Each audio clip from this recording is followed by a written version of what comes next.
semua, balik lagi bersama kita bertiga. Nah, kali ini kita akan menemani hari-hari teman-teman. Tentunya aku nggak sendirian ya, dan aku ditemani oleh kedua temanku. Yang pertama, Hai, aku Sinta. dan yang kedua. Hai, aku Cihyani. Oke, tetap stay karena kita akan ada materi yang menarik nih untuk teman-teman semua. Pembelajaran kali ini kita akan membahas mengenai ancaman kepunahan, faktor kepunahan, dan isu lingkungan. Nah, tahukah kamu bahwa Indonesia merupakan negara yang memiliki keanekaragaman hayati yang tinggi? Karena di Indonesia sendiri menyumbang 10% tumbuhan di dunia, 12% mamalia, dan 25% ikan, maupun keanekaragaman hayati yang lainnya. Nah, ternyata Indonesia banyak sekali menyumbang berbagai jenis hewan dan tumbuhan untuk dunia. Wah, berarti Indonesia banyak sekali ya memiliki keanekaragaman hayati yang tinggi. Tapi, faktanya banyak sekali hewan dan tumbuhan di Indonesia yang mengalami kepunahan. Apa saja sih? Yang pertama ada harimau Sumatera. Kemudian ada rafflesia. Selanjutnya ada gajah. Dan yang terakhir orangutan. Ini adalah beberapa hewan dan tumbuhan yang mengalami kepunahan atau terancam punah. Oke, sekarang kita akan cek fakta hewan dan tumbuhan berikut ya. Nah, yang pertama kita akan melihat fakta dari harimau. Harimau merupakan salah satu hewan karnivor yang dilindungi sebagaimana diatur dalam Peraturan Menteri LHK nomor P.106-Menlhk-Setjen-Kum.1-12-2018. Nah, status dari harimau Sumatera ini yaitu critically endangered, di mana populasi harimau Sumatera saat ini hanya mencapai 400 ekor saja. Oke, selanjutnya kita masuk ke fakta bunga rafflesia. Kita tidak asing melihat bunga ini. Bunga ini bentuknya besar dan warnanya berwarna merah, dan termasuk ke dalam puspa langka Indonesia. Bunga rafflesia itu berasal dari Provinsi Bengkulu dan masuk ke dalam daftar tumbuhan yang dilindungi berdasarkan Peraturan Pemerintah Republik Indonesia Nomor 7 Pasal 4 Tahun 1999 tentang pengawetan jenis tumbuhan dan satwa, serta IUCN Red List dengan status konservasi terancam punah. Nah, walaupun bunga ini terlihat cantik, tapi statusnya terancam punah. Bunga rafflesia juga termasuk bunga yang masuk ke dalam famili Rafflesiaceae. Dan ancaman kepunahan dari bunga rafflesia yang pertama itu akibat berkurangnya habitat. Hal ini tidak asing bagi kita bahwa habitat asli bagi tumbuhan-tumbuhan seperti ini itu sudah dialihfungsikan. Kemudian juga diakibatkan oleh perburuan liar, dan banyak sekali yang mengincar tumbuhan rafflesia untuk digunakan dalam kebutuhan komersil. Kemudian yang paling penting yang juga terjadi saat ini adalah perubahan iklim. Kemudian fakta selanjutnya yaitu fakta gajah. Hewan yang bertubuh besar pasti kita tidak asing juga tentunya. Banyak sekali kita bisa menemukan hewan bertubuh besar ini. Nah, gajah merupakan hewan mamalia besar dari famili Elephantidae yang memiliki tinggi mencapai 4 meter dengan berat 10 hingga 14 ton. Dan juga mengalami terancam punah dan dilindungi berdasarkan Undang-Undang Nomor 5 Tahun 1990 dan Peraturan Pemerintah 106 Tahun 2018. Populasinya juga menurun, saat ini hanya tersisa sekitar 1.600 hingga 2.000 gajah Sumatera yang tersebar di Aceh, Sumatera Utara, Riau, Jambi, Bengkulu, Sumatera Selatan, dan juga Lampung. Terakhir, fakta orangutan. Orangutan juga merupakan salah satu hewan yang statusnya terancam punah. Distribusi dan populasi habitatnya itu terdapat di Pulau Sumatera dan sebagian kecil di Provinsi Sumatera Utara.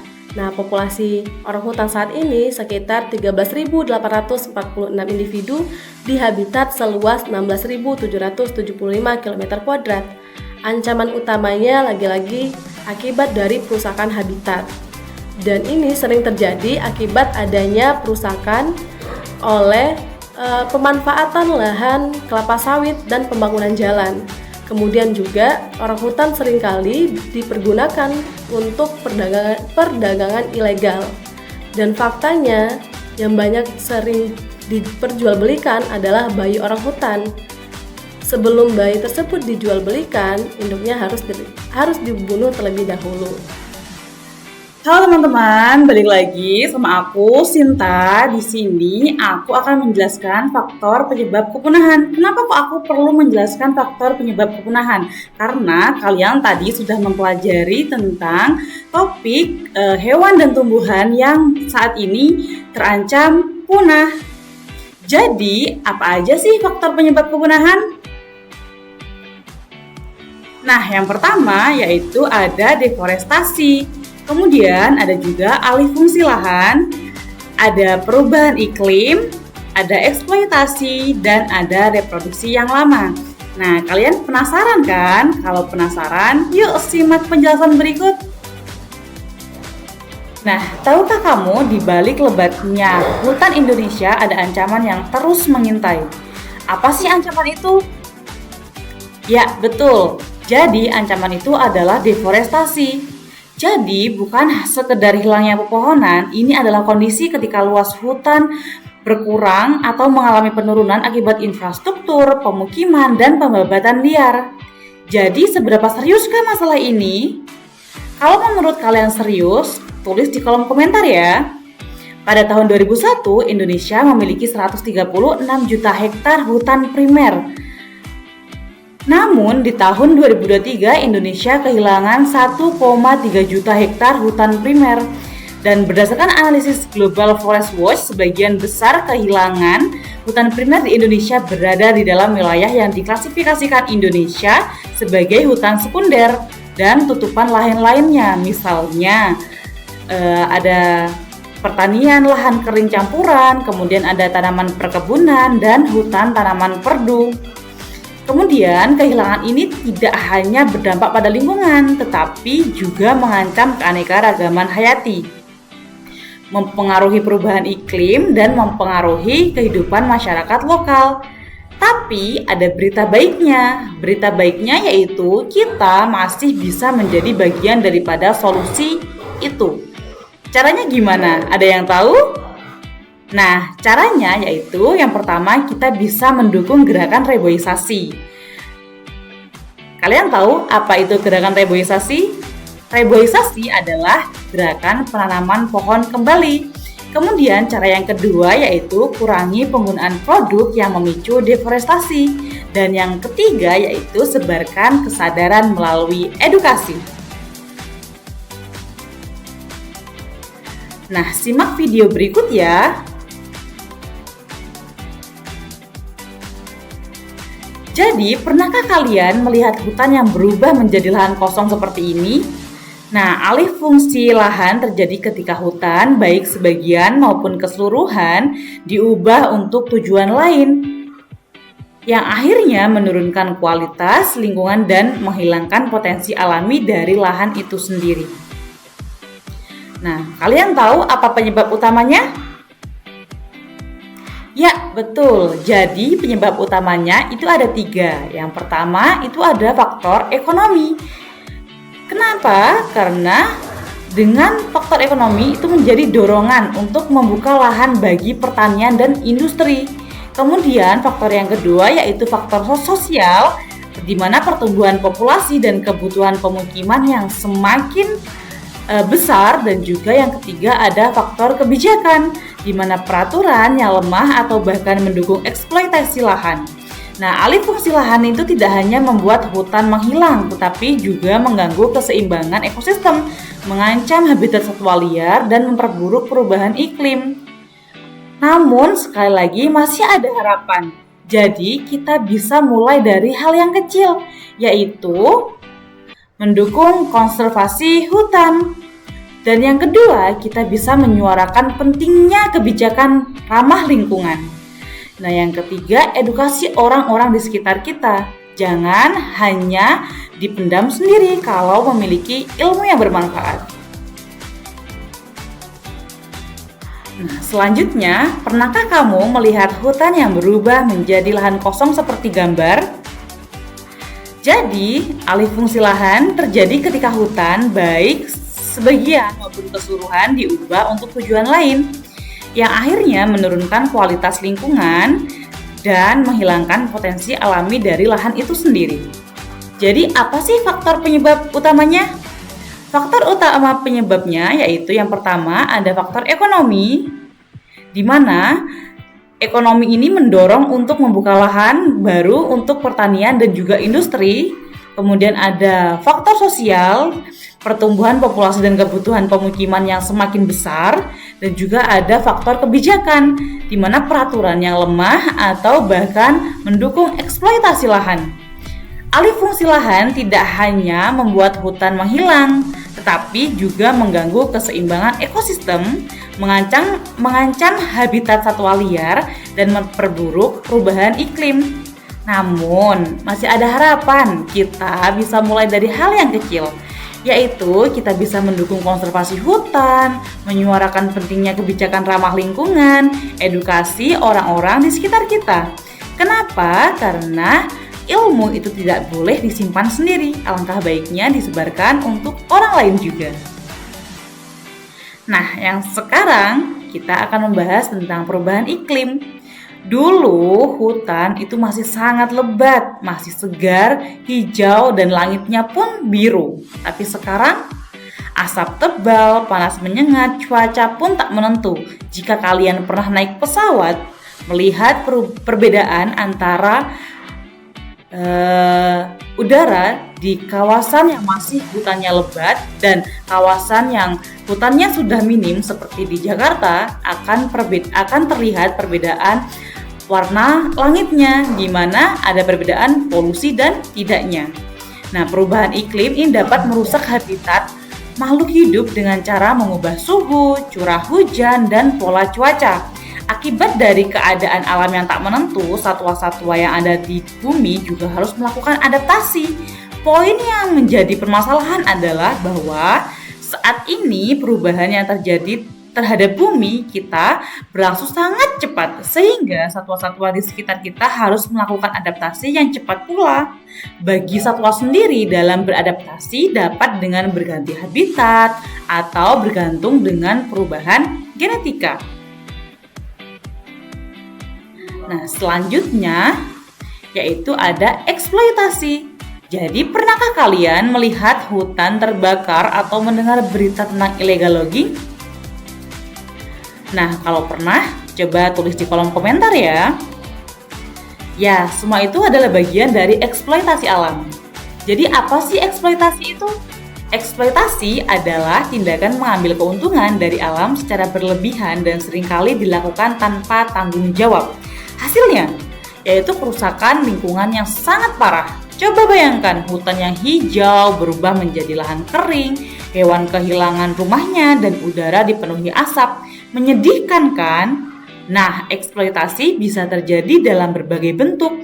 Misalnya, membakar hutan untuk membuka lahan, mengubah fungsi lahan, tanpa memperhatikan keseimbangan ekosistem, kemudian menebang pohon secara liar atau illegal logging, dan juga melakukan penambangan besar-besaran tanpa kontrol, misalnya minyak bumi, gas bumi. Nah, seram kan? Tapi sayangnya hal itu tuh masih sering terjadi loh. Nah, jadi apa sih dampaknya? Dampaknya yaitu hewan kehilangan rumah, banjir dan tanah longsor yang semakin sering terjadi, dan pada akhirnya ekonomi pun ikut terdampak.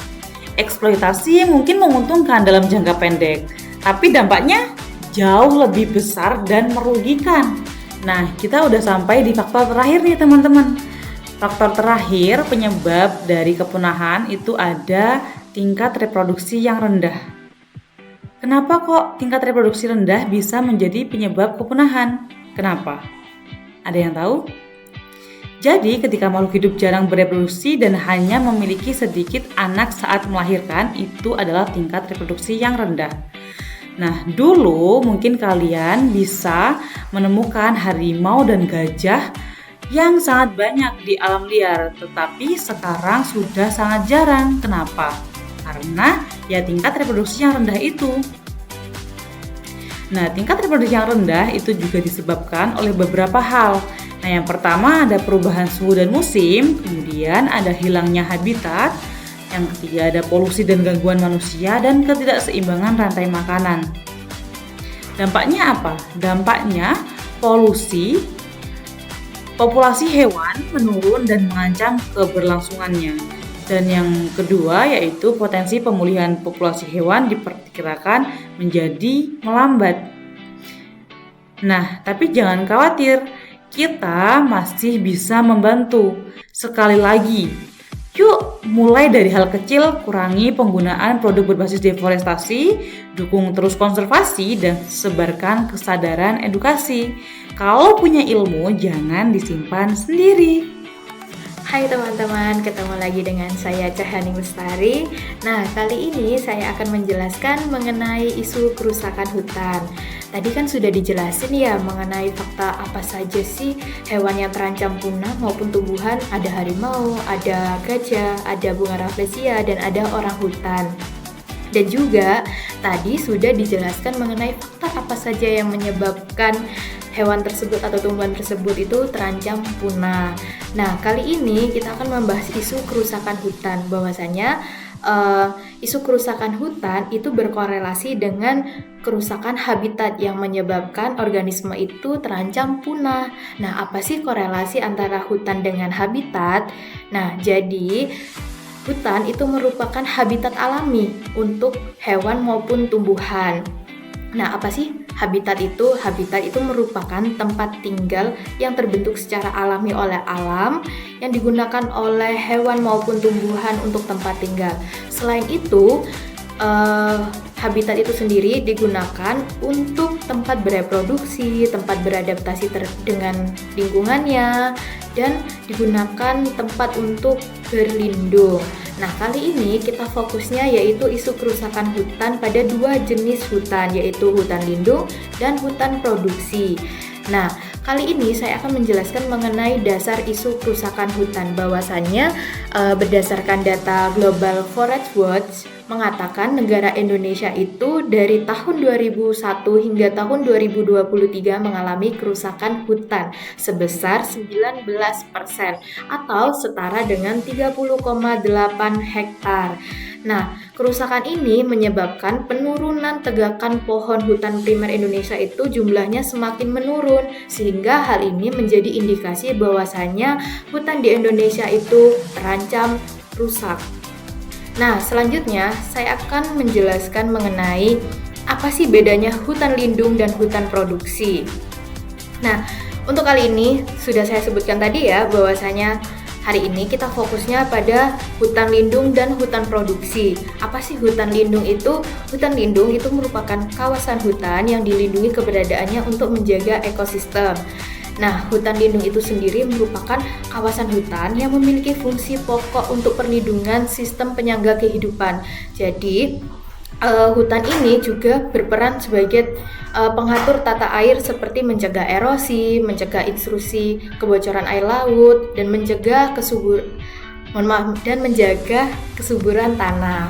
Nah, lalu hutan lindung itu sendiri memiliki kriteria. Nah, di sini ada 6 kriteria yang termuat dalam keputusan Menteri Pertanian nomor 837/KPTS/UM/11/1980 yang menyatakan bahwa hutan lindung itu harus mempunyai lereng lapangan sebesar 40% atau lebih. Apa sih lereng lapangan itu? Lereng lapangan itu merupakan istilah untuk suatu permukaan bumi yang diukur berdasarkan persentase kemiringan dataran tersebut. Hal ini penting karena kemiringan ini akan digunakan untuk pengelolaan, pencegahan erosi, dan mampu menjaga konservasi hutan itu sendiri. Lalu yang kedua, ketinggiannya itu harus berada di 2000 meter atau lebih di atas permukaan air laut. Sedangkan selanjutnya yaitu jenis tanah dan intensitas hujan.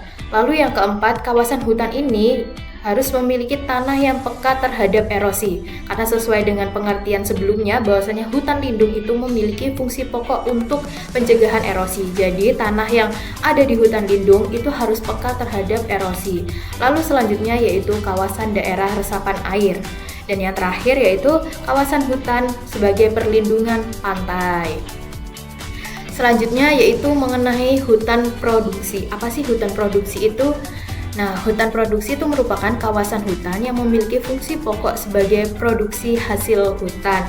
Nah, hal ini berdasarkan Undang-Undang Nomor 41 Tahun 1999, hutan produksi itu dimaknai sebagai hutan yang memiliki fungsi pokok untuk kepentingan produksi. Nah, untuk kriterianya itu sendiri yaitu yang pertama, dimanfaatkan untuk pemenuhan kebutuhan.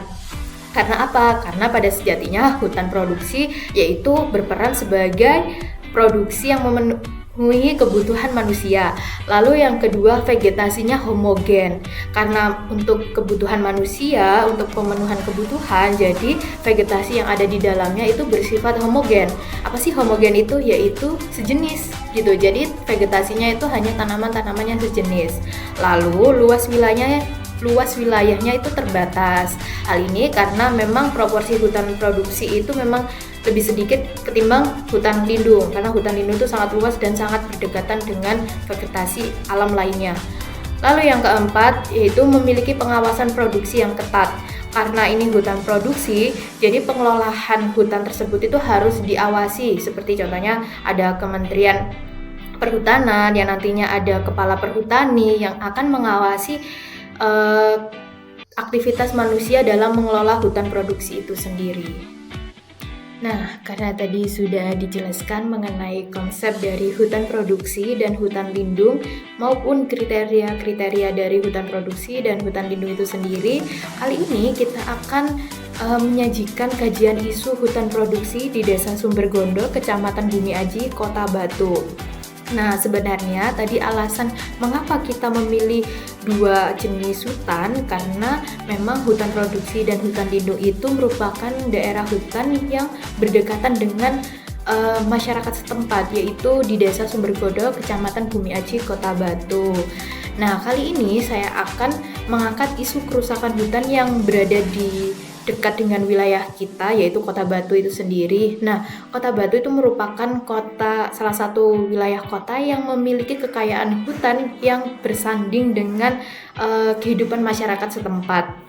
Nah, hutan ini telah bersanding dengan masyarakat itu dijadikan sebagai penyangga kehidupan. Jadi, hutan dimanfaatkan untuk pemenuhan kebutuhan masyarakat setempat. Seperti contohnya digunakan untuk daerah pertanian, lahan perkebunan, dan salah satu komoditas utama yang digunakan oleh warga setempat yang di hutan itu adalah menanam tanaman hortikultura. Apa sih tanaman hortikultura itu? Nah, tanaman hortikultura itu merupakan tanaman yang membutuhkan sinar matahari yang sangat banyak dan hasil panennya itu membutuhkan waktu yang sangat singkat. Jadi tidak lama, mungkin sekitar 2-3 bulan itu tanaman tersebut itu bisa terpanen. Contohnya ada wortel, kembang kol, dan sawi. Nah, berdasarkan kajian isu ini, permasalahan-permasalahan apa saja sih yang ada di wilayah setempat, kami mengaji bersama dengan Kepala Perhutani setempat itu merumuskan ada 3 pokok permasalahan.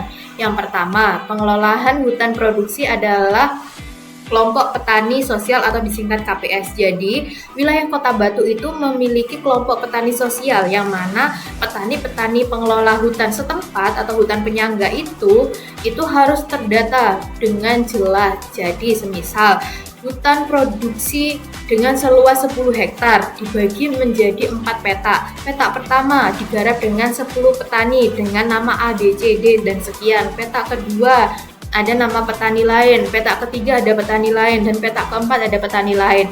Nah, hal itu untuk apa sih tujuannya? Nah, itu tujuannya supaya pihak perhutani itu bisa mengawasi, karena sesuai dengan konsep sebelumnya ya, bahwasanya hutan produksi itu meskipun hutan itu digunakan untuk lahan produksi, tetapi harus tetap dalam pengawasan dan ketentuan kebijakan oleh pihak perhutani. Misal kalau di desa Sumbergondo itu ada ketentuan boleh menanam tanaman hortikultura, tetapi tidak boleh meninggalkan tegakan-tegakan pohon, karena fungsinya tentunya tegakan pohon ini untuk penyangga air atau erosi. Nah, karena beberapa tahun yang lalu juga Kota Batu kan juga dilanda banjir bandang.